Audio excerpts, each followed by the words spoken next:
नमस्कार, स्वागतम। आज के अंक में चर्चा करेंगे स्वप्न विद्या की या स्वप्न शास्त्र की। एक ऐसी विद्या, एक ऐसा शास्त्र जिसके बारे में हम बहुत कम लोग जानते हैं। बुजुर्गों के मुंह से हम बहुत सारी बातें सुनते रहते हैं स्वप्नों के बारे में, और जो उनके अनुभवों पर और शास्त्रों पर ही आधारित होती हैं। उनसे सुनकर के हम अपने स्वप्नों के बारे में अनुमान लगाते हैं।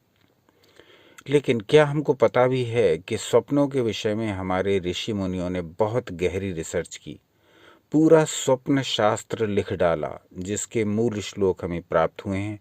और आज के अंक से हम स्वप्न विद्या या स्वप्न शास्त्र का प्रारंभ कर रहे हैं। धीरे धीरे करके हम सपनों के बारे में एक एक रहस्य को, एक एक परत को आपके सामने उजागर करते जाएंगे, और आप अपने स्वानुभव भी बताइएगा किस प्रकार से आपके स्वयं के अनुभव हैं अपने सपनों के बारे में। तो हमारे सपने, आपके सपने हमसे क्या कहते हैं, ये जीवन में किस प्रकार से हमें प्रभावित करते हैं, किस प्रकार से इनका हमारे जीवन में अत्यधिक महत्व है, ये सपने क्या कहते हैं, इस बारे में पूरी डिटेल आपके समक्ष रखेंगे। एक एक श्लोक लेते हुए इसकी व्याख्या करेंगे और आपसे आपके अनुभव भी पूछेंगे, अपने अनुभव भी बताएंगे। आज से प्रारंभ कर रहे हैं स्वप्न विद्या का या स्वप्न शास्त्र का। आज मात्र एक श्लोक ही लेंगे, जिसमें बताया जाएगा कि अशुभ स्वप्नों के फल का नाश कैसे करें, अशुभ स्वप्नों के दुष्प्रभाव को दूर कैसे करें, बुरे सपने आते रहते हैं तो उनको नष्ट कैसे करें, बुरे सपनों से कैसे बचें, बुरे सपनों के अशुभ प्रभाव से कैसे बचें। ये सारी बातें आज एक श्लोक के माध्यम से डिस्कस करेंगे। आप कहेंगे तो स्वप्न शास्त्र पर विस्तृत वीडियोस बनाएंगे, जिसमें एक एक श्लोक की पूरी व्याख्या करते हुए उसमें आपके अनुभव और अपने अनुभवों को मिलाते हुए इन बातों को विस्तार से आपके सामने रखेंगे। तो आज के अंक में हम जिस श्लोक को लेने जा रहे हैं वो बड़ा महत्वपूर्ण है, क्योंकि उसमें स्वप्न शास्त्र के माध्यम से ये बताया गया है कि किस प्रकार से हम अपने अशुभ स्वप्नों को दूर करें, अशुभ स्वप्नों के फल को दूर करें, अशुभ स्वप्नों के दुष्प्रभाव को दूर करें। ये सब बातें इस श्लोक में स्पष्ट रूप से दर्शाई गई हैं। तो स्वप्नों के विषय में हम जानते ही हैं कि हम में से प्रत्येक कभी न कभी कोई न कोई दिन या रात्रि स्वप्न देखता ही है। स्वप्न हमें आते ही हैं बचपन से लेकर के अंत काल तक। और ऐसा नहीं कि ये स्वप्न केवल मनुष्यों को ही आते हैं, आप और हमको ही आते हैं। ये स्वप्न तो पशु पक्षियों, ये स्वप्न तो संपूर्ण चराचर को, जो भी जीवित है, जिसके भीतर भी आत्मा का वास है, उसको ये स्वप्न आते हैं। तो कहने का अर्थ ये कि ये स्वप्न जो हमारी जीवन का एक बहुत बड़ा भाग है, यानी हम आधा जीवन सोते और आधा जीवन जागते हुए बिताते हैं। तो निद्रा की अवस्था में जो स्वप्न हमको आते हैं वो हमारे जीवन का एक महत्वपूर्ण भाग है। आधा जीवन हम जागते हुए बिताते हैं, आधा जीवन हम सोते हुए, या कहना चाहिए सपनों के साथ बिताते हैं।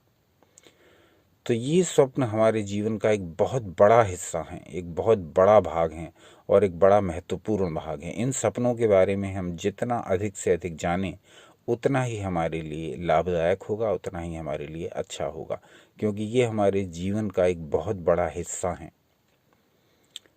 जब भी रात्रि में हम सोते हैं तो ये स्वप्न प्रविष्ट कर जाते हैं हमारे भीतर। कैसे करते हैं, ये सारी बातें इस स्वप्न शास्त्र में ही दी हुई है, जिसके बारे में एक एक बातें आपके सामने क्लियर करते हुए चलेंगे। आज का जो वीडियो है वो केंद्रित है अशुभ स्वप्नों और उनके फल पर और उनका नाश करने के ऊपर। तो क्या है, सीधे विषय पर आते हैं। तो स्वप्न शास्त्र का एक श्लोक है, श्लोक संख्या 23 देखते हैं और 24 देखते हैं, और देखते हैं कि इसमें क्या बताया गया। कहा गया, रात्रौ वा कथयेदन्यं ततो नाप्नोति तत्फलम् अथवा प्रातरुत्थाय नमस्कृत्य महेश्वरम।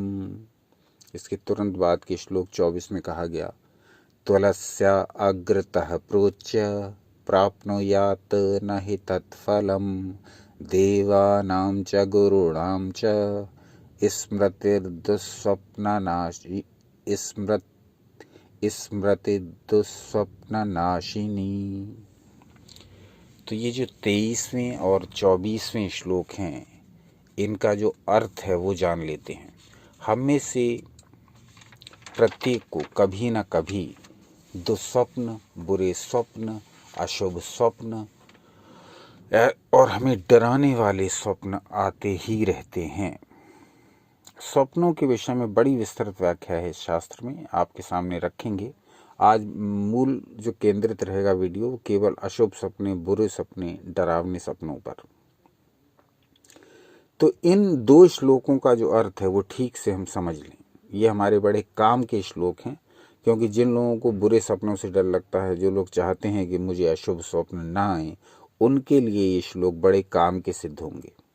प्रयोग करिए और पता लगाइए।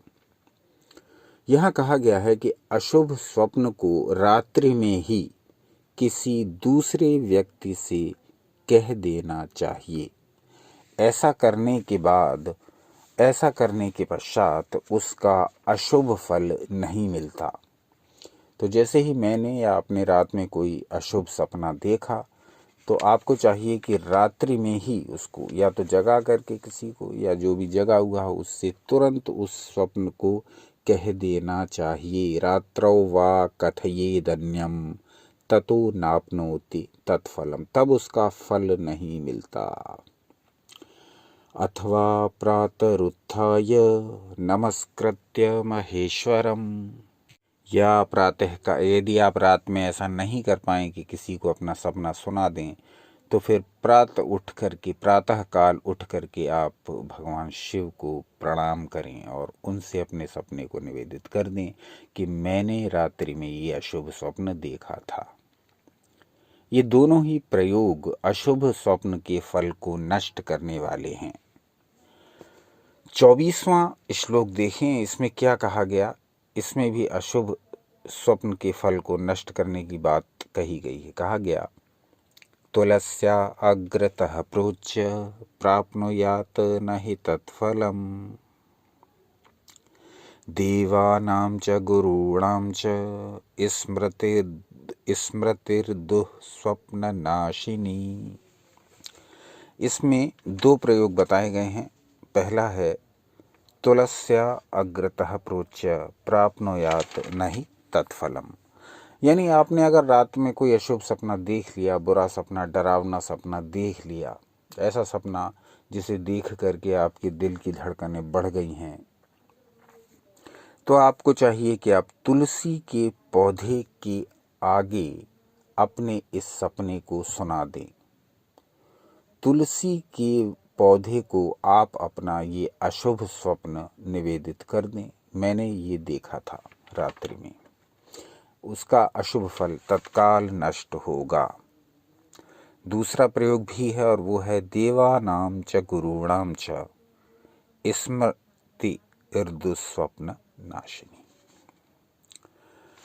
यानी यदि हम इन तीनों में से कोई प्रयोग नहीं कर पाते हैं, तो हमें चाहिए कि हम देवताओं या अपने गुरुओं का स्मरण करें। यानी जिस भी इष्ट देव या देवी को हम मानते हों, या जिन गुरु को हम मानते हों, उनका स्मरण करेंगे तो भी दुःस्वप्न नाशिनी, ये प्रयोग भी दुःस्वप्नों का, बुरे सपनों का नाशक है। तो आज के अंक में हमने क्या जाना स्वप्न विद्या, स्वप्न शास्त्र के माध्यम से, कि जब भी हमें कोई अशुभ स्वप्न आए, जब भी हमें कोई बुरा, जब भी हमें कोई डरावना स्वप्न आए, जब भी हमें कोई ऐसा स्वप्न आए जो हमारे भविष्य के प्रति हमें भयानक चित्र दिखाता हो, तब आपको इन कामों में से कोई एक काम कर लेना चाहिए। नंबर 1, या तो आपको रात्रि में ही उस सपने को किसी से कह देना चाहिए, या नंबर 2, प्रातः उठते ही आपको भगवान शिव को प्रणाम करके ये सपना उनको सुना देना चाहिए। नंबर 3, जब आप रात में सपना देखें तो प्रातः उठकर तुलसी के पौधे के समक्ष अपना सपना निवेदित कर दें, मैंने ये अशुभ स्वप्न देखा था। या नंबर 4, जब अशुभ सपना आए, आँख खुल जाए या प्रातः उठ करके आप अपने इष्ट देव या देवी अथवा अपने गुरु का स्मरण अवश्य कर लें। तो स्वप्न शास्त्र में ये कुछ उपाय बताए गए। अगर आप इन उपायों को करना चाहें तो अवश्य करके देखें, फिर इनके जो फल हों, या बहुत संभव है कि इन उपायों में से कोई एक उपाय आप करते ही हों। इसमें कोई असंभव बात नहीं, क्योंकि हमारे बुजुर्ग, हमारे जो पूर्वज हैं और हमारे इस समय भी जो बुजुर्ग हैं, वो बहुत सी बातें जानते हैं स्वप्नों के बारे में, और वो मौखिक रूप से वो बातें पीढ़ी दर पीढ़ी चली आ रही हैं। तो बहुत संभव है कि आप लोग इनमें से कोई ना कोई एक प्रयोग करते ही हों जब भी आपको शुभ स्वप्न दिखता हो। तो स्वप्न शास्त्र बड़ा विस्तृत है, इसमें स्वप्नों की बहुत बारीक डिटेल दी हुई हैं। आप कहेंगे तो इस पर पूरे विस्तृत वीडियोज़ बनाएंगे। आज का अंक तो हमने केवल अशुभ स्वप्नों पर ही केंद्रित रखा था। अच्छा, आपके क्या स्वयं के विचार हैं स्वप्नों के बारे में? आपके क्या अनुभव हैं स्वप्नों के बारे में? आपके शुभ या अशुभ स्वप्न आपके जीवन में क्या परिवर्तन लाते हैं अथवा बिल्कुल भी नहीं लाते हैं? ये सारी बातें आप कमेंट्स के माध्यम से बताइए। तो हम स्वप्न विद्या पर जो विस्तृत वीडियो बनाने जा रहे हैं आगे, बहुत बारीक, बहुत डिटेल में, और वो भी शास्त्र प्रमाणों के अनुसार, उसमें हम बहुत सारी आपकी बातों की चर्चा करेंगे। आपके अनुभवों के प्रकाश में हम उस वीडियो को बनाना चाह रहे हैं। तो जो भी हो, जैसा भी हो, आज के अंक के बारे में अपने विचार बताइए, स्वप्नों के बारे में अपने विचार बताइए, और क्या जानना चाहेंगे इस विषय में या अन्य विषयों के बारे में ये भी बताइए। अपना अमूल्य समय हमें देने के लिए हार्दिक धन्यवाद। एक दिन पश्चात पुनः उपस्थित हो जाएंगे ईश्वर इच्छा से कोई नया विषय लेकर के। सनातन शास्त्रों से जुड़े रहें, सदा आनंदित, उत्साहित एवं शक्तिशाली रहें।